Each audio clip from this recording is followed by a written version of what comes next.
Quelques heures avant le marathon du Mont-Saint-Michel, Endorphimag a rencontré le plus emblématique des marathoniens français, Dominique Chevelier dit Chocho, 2h11-24 quand même au marathon. Toujours en activité à 54 ans, il possède l'un des plus beaux palmarès français de l'athlétisme, tout en ayant su trouver un équilibre entre sport de haut niveau et vie professionnelle, débordant d'activités périathlétisme, entraîneur, commentateur TV, speaker, consultant, journaliste et presse spécialisée. Alors, tu trustes les podiums sur semi et marathon depuis plus de 40 ans. Comment fais-tu pour rester au top ? Ouais, c'est la question qu'on me pose souvent en fait sur le côté fraîcheur physique, psychique plutôt. Donc je suis un passionné, lorsque vous êtes passionné, vous l'êtes à vie. Donc si physiquement j'ai en effet la cinquantaine, dans la tête j'ai l'impression d'être un junior. Donc la passion me motive et puis de rester toujours dans une ambiance jeune. Donc tu as vu passer pas mal de champions qui ont eu une carrière parfois éphémère. Comment l'expliques-tu ? Eh bien, on revient un petit peu à cette fraîcheur psychique qu'on disait tout à l'heure. Il y en a beaucoup qui se sont usés la tête en rentrant dans des protocoles très carrés, la diététique, l'entraînement. De temps en temps, il faut savoir lâcher un petit peu la soupape. Donc, j'ai su m'amuser à côté. Donc, je m'entraînais dur. Et puis, de temps en temps, je savais disjoncter un petit peu pour revenir sur le droit chemin. Et je crois que ça m'a permis de durer plus longtemps qu'eux. Oui, c'est clair, ça a payé. Côté alimentation, au cours de tes nombreuses saisons, tu as eu le temps de tester différents régimes pré-compétition. Qu'est-ce qu'il ne faut pas faire ? Ce qu'il ne faut pas faire, c'est vraiment tester quelque chose que vous n'avez jamais fait le jour de la compétition. Donc lorsque vous essayez des nouveaux produits, c'est vrai que maintenant au niveau diététique, il existe plein de produits sur le marché, eh bien, on les teste à l'entraînement avant. La dernière longue sortie à J-15, eh bien, on essaie le matériel, on essaie les produits et ne jamais innover le jour de la course parce que là, c'est des problèmes digestifs assurés. Côté hydratation, pendant une course, quel conseil donner à un marathonien débutant ? Boire avant d'avoir soif, hein, donc on boit dès le départ. Déjà avec le stress, on élimine beaucoup. Donc déjà la boisson d'attente, hein, on boit un petit peu avant le départ.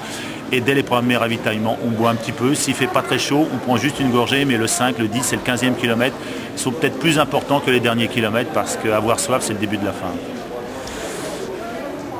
Tu coaches pas mal de féminines. L'entraînement est-il différent des masculins ? Alors une féminine, je vais dire oui et non, c'est plus facile à entraîner parce que ça se confie vraiment à son entraîneur. Il y a une relation entraîneur-entraîné très, très importante. Donc une féminine va faire de A à Z ce que vous allez lui dire. Un garçon, il va peut-être plus un peu tirer sur la ficelle en disant non, je ne fais pas ça, etc. Donc c'est plus intéressant à entraîner au niveau physique une femme. Par contre, au niveau mental, c'est un peu plus compliqué. L'exclusivité, la possessivité de l'athlète, ça c'est un petit peu plus compliqué à gérer. À 35 ans, Christelle Denay vient d'établir un nouveau record de France lors du marathon de Paris, 2h24-22. Il semblerait qu'une certaine maturité soit synonyme de performance. Ouais, alors elle est un petit peu comme moi, elle va faire ses plus belles années à 33, 34, 36 ans. À la rigueur, c'est pas normal. Certainement qu'elle a perdu du temps, elle aurait dû faire du haut niveau à 26, 27 ans.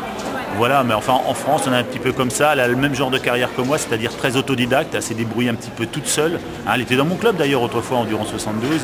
Donc voilà, le travail paie toujours un jour ou l'autre.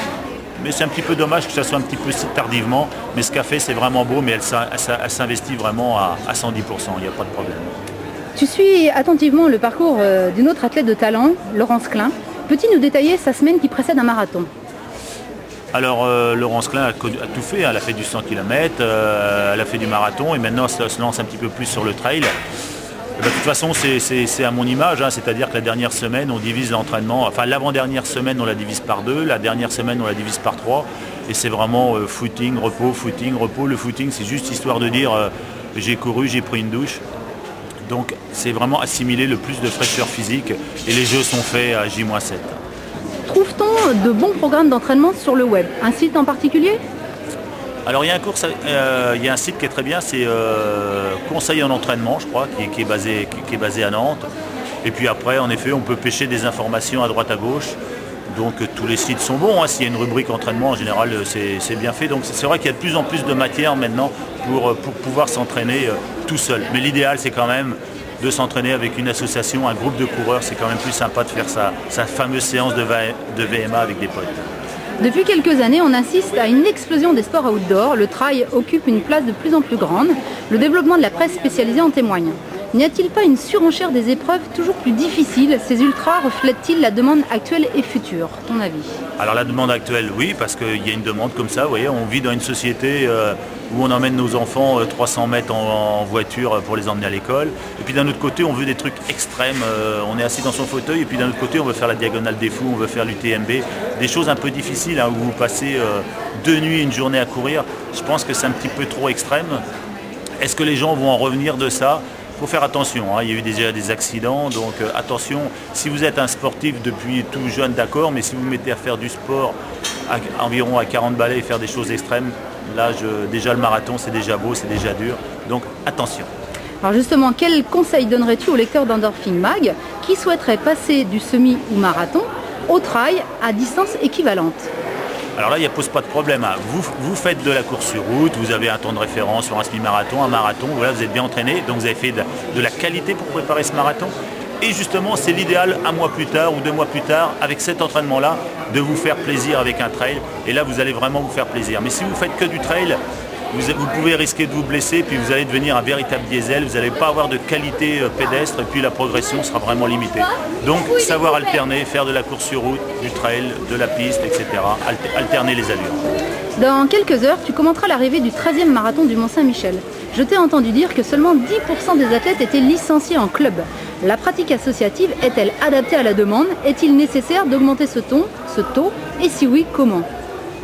Alors la pratique associative, ça marche parce que les coureurs se regroupent en association, mais cette association n'est pas affiliée à la Fédération française d'athlétisme.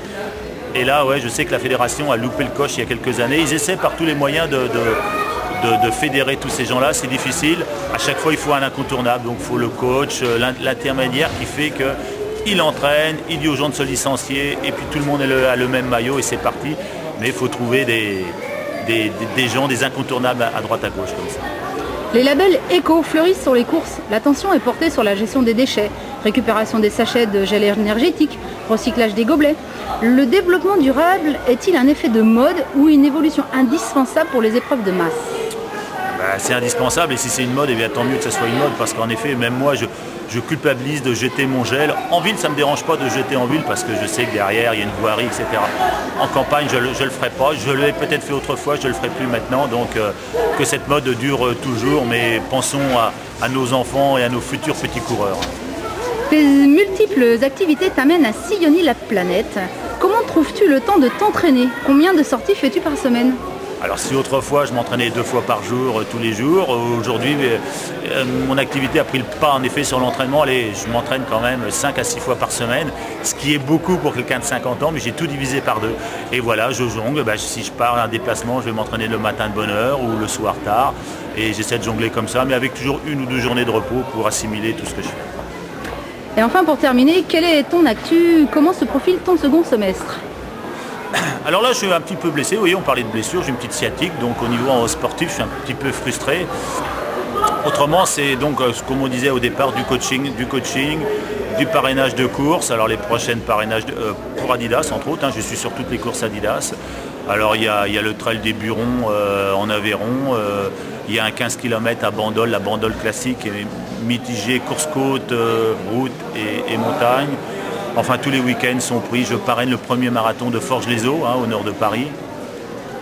Je fais la France en courant au mois de juillet, au mois d'août. Enfin, ça continue. Je suis réclamé à droite à gauche et ça me fait rester jeune. Génial. Endorphine Mag te remercie, te souhaitant une excellente saison sportive. Eh bien, continuez à tout ce que vous faites, c'est bien. Et puis des endorphines, ça nous permet d'être jeunes encore longtemps. Bravo à tous. Merci.